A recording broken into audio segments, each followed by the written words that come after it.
Hey YouTube, this is the art of prepping, just looking at various natural tinder sources. Today we'll just be focusing on wood and different types of wood and different ways you can process it to get tinder to start your fire. So first thing you can do is you can just take shavings from a dry piece of wood, preferably maybe from a tree limb that's still standing but dead, and you can just make shavings. You can take these shavings and chop them up further, and even pull them apart, and that will increase the surface area of the wood, which will increase the availability of oxygen to help fuel the fire and to get it started and to sustain it. You can also do various types of feather sticks, and the drier the wood, the more difficult it could be and can be to do this. But just to give you an example, I used a very inexpensive cheapy knife to do this one. This knife was under $10, and it wasn't a Mora. It would have been a lot better if I had a Mora that did this, but I put the Mora aside and got a cheapy knife just to show you that even without a Scandi grind or a full flat grind knife, that even a hollow ground type of knife can do this. It takes a little more effort, but this could be something that if you're in a pinch, you can use most things. So this is just an example of how it turned out, and I did some other things, some more feather sticks on both sides until they both broke off, and then you have these little like bunches of feather sticks, which you can pull apart more and break up, and like I said before, you can pull them apart and even try to make even more surface area.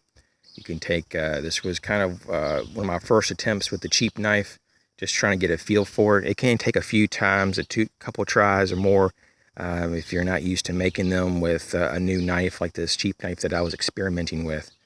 But even with this, as you can see, you could still pull these back and create more surface area. So these are just examples. I got a small list that I wrote out here that I like to just kind of go over real quick just to recap this. So, when using wood tinder for fire making, you can use feather sticks, whittling. For dry bark or sticks, and you can try to cut them in small slices.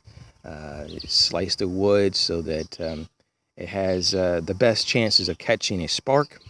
And as I've talked about several times already, when you increase the surface area of the tinder, you increase the oxygen for combustion. Dry sticks on staying dead trees and dry bark shavings on trees are highly recommended. And the trees that I would recommend the most, if you have them available in your area, to use first would be cedar bark, birch bark, and the wood, pine wood and the bark, because of obviously the pine resin, which is flammable. And you have basswood, and the wood itself is very good. The bark's okay. And tulip poplar, the wood and the bark are very good. And just wanted to recap on this part here and kind of emphasize that prep work is pretty much the most important element of fire making.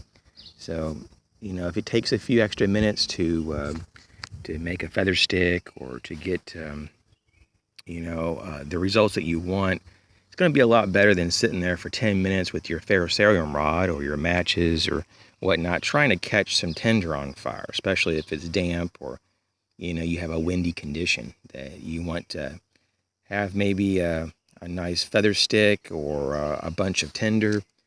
And then I also have a small nest of other tinders that you can put this into, and then you can transfer it over to a teepee type of configuration, a log style log cabin, fire configuration.